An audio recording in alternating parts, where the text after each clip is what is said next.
I would say that one thing that helps a lot is as you go through this more and more and more, as you just get older in life, you realize that it's all about long term, long term, long term. All the classical virtues are really just saying to you, whether it's in the Bible or whether it's the Romans or whether it's the ancient Greeks or whether it's, Stoics or whatever, they're all saying kind of just look, focus on the long term and don't focus on the short term. Most of the vices, most of the so-called acts of the devil are basically temptations of cheap dopamine. And if you can avoid those and just focus on long-term rewards and payoffs, you will do better on average than someone who focuses on short-term. Now, gluttony is like don't eat too much because even though it tastes good now, you'll get sick later. Lust is, don't covet your neighbor's wife or husband because you're going to then get in trouble and possibly get killed or ostracized or ruin your marriage, et cetera, et cetera. You can go through every single one of these. All of the classical virtues are basically saying optimize for the long term instead of the short term. And if you just want to do less 180s in your life, if you want to have better long term thinking, optimize more for the long term.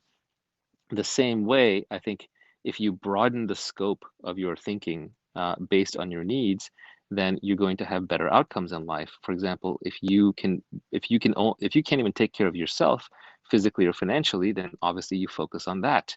But once you can take care of yourself physically, financially, and mentally, then you have to start focusing on others. If you have too narrow of an aperture and you stay self-obsessed, you can be a miserable human being because your mind will just self-obsess and nothing will ever be good enough, and you'll just keep feeding the ego until it literally implodes. Um, but if you sort of start broadening your aperture as the moment you have excess resources, then you can start taking care of your family and then maybe your tribe or your people and eventually everyone in the world. I mean, that's the ultimate goal, to do something like what Elon Musk is doing, which is taking all these excess resources and using it for things that are ostensibly good for humanity.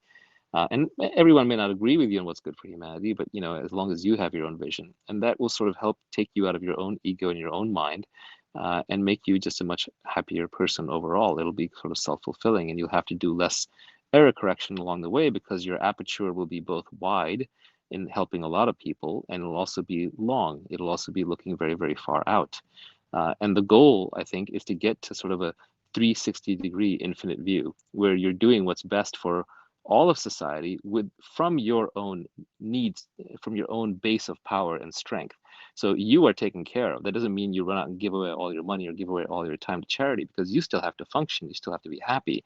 But you want to get to a position where you have everything that you want, and then your cup automatically runs over, and you can just kind of help the people around you again in the way that is best expressed through your unique DNA and experience. And then if you take the longest term view on that, your entire life or many lives beyond, then you literally have nothing to worry about because there's no one to worry about. You yourself are taken care of. It's about all your goals and needs are going into the outside world, and then you can't lose. If the world doesn't give you what you want at that point, then it's just kind of cheating itself.